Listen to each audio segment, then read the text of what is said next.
Her alarm went off, and she struggled to get out of bed, held back by a tiredness. It wasn't the normal, I didn't get enough sleep, tiredness, but something deeper, rooted right into her very core.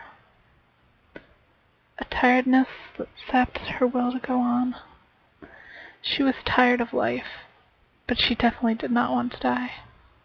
She just didn't want to be here anymore. She wanted to be somewhere else.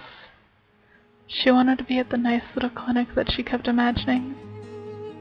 White walls, but not like a hospital. There was something calming about the sterile walls she saw in her mind. It was a place to be alone, but not lonely. It was as if this imagined place was a sanctuary for her. She was pulled out of her thoughts by the sound of her partner moving beside her. He might have asked her something, but she couldn't hear him. She couldn't hear much outside of her own head lately.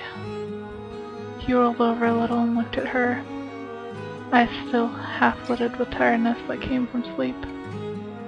They looked at each other a while, the girl at him, as if he were a stranger to her, and the boy at her with a loving, if sleepy, expression. "Are you getting up for class? You're going to be late," said the boy, breaking the silence. She nodded. It was too early to use her voice. When was the last time she'd even spoken, she wondered as she climbed off the bed. Stepping onto the carpeted floor of their apartment bedroom sent a little pinprick of pain from her feet. It was last night, it reminded her. Her feet had been acting up yet again, but they had decided to go for a walk anyway. He had been expressing restlessness. I wanted to get out of the town that tried so hard to be a city. She'd just been trying to keep herself together. She was so tired of everything. Tired of this listlessness, this numbness that seemed to blanket her. And the nerves, the anxiety. Her hands were breaking out from stress. She was constantly in pain, whether her back, her feet, her legs. Sometimes she forgot to eat. She knew it worried him, but she couldn't help herself. If he knew just how often that she decided that food, sleep, relaxation was something she couldn't afford, he'd have some words to say to her. He'd say that he could do whatever she needed him to do in order to help her have less to stress about. That he was there for her, that he'd do whatever he could to help. He wouldn't help though, she thought. Just make her feel guilty about that she couldn't be perfect for him. She was already falling apart, and she knew it made him feel at a loss. She pulled on her clothes, pants first. It felt as if she was stuck in slow motion, and the rest of the world was fast-forwarding. She struggled to keep a grasp on the time that she had to get ready. Putting on her bra and trudging to the bathroom to get her deodorant, she looked back at him. He was sitting up slightly, this look of worry on his face, overshadowed by a look of absolute adoration. She tried to smile at him, knowing just how fake it looked.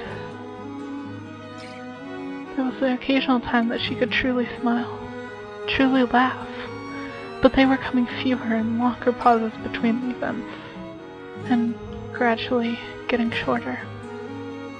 Soon, she felt as if she wouldn't be able to laugh at all.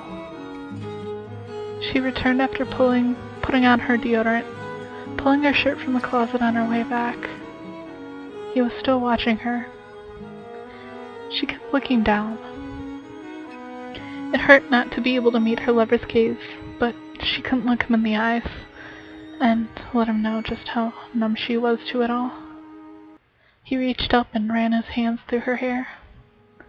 She couldn't remember the last time she'd allowed herself the luxury of having a shower, and she was surprised that he didn't comment on how greasy and gross it must feel.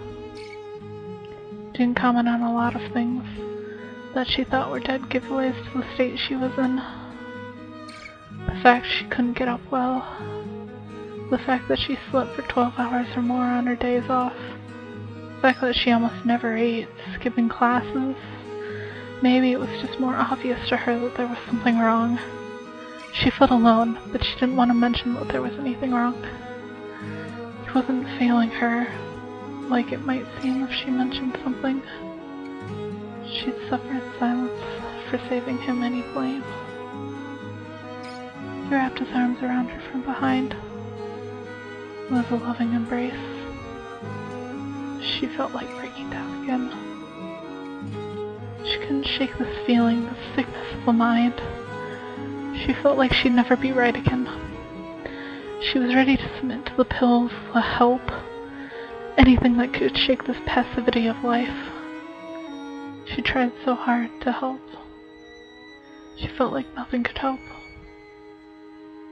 He tilted his head a little to her ear and whispered, "Finish getting ready. I'll take you to school."